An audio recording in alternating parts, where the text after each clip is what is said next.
So I think your question here is, can you get full sick pay if you were off for 2 weeks as a result of bullying and harassment causing you to become unwell? Now, the answer to this really does depend on what your employment contract says about sick pay. If it provides for full pay whilst you're off for 2 weeks, then of course you would be entitled to that. If it doesn't, then it's likely you're only entitled to statutory sick pay.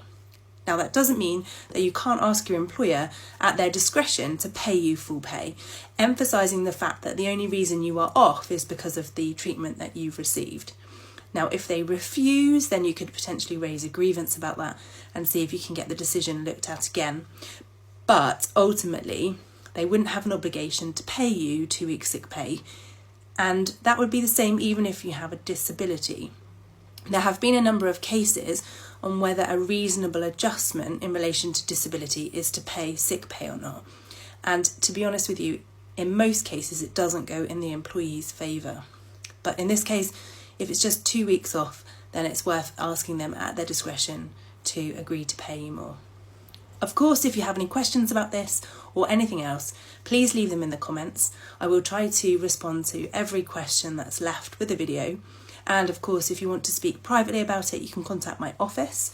And of course, if you like the video and you're enjoying the employment law updates, then please follow along.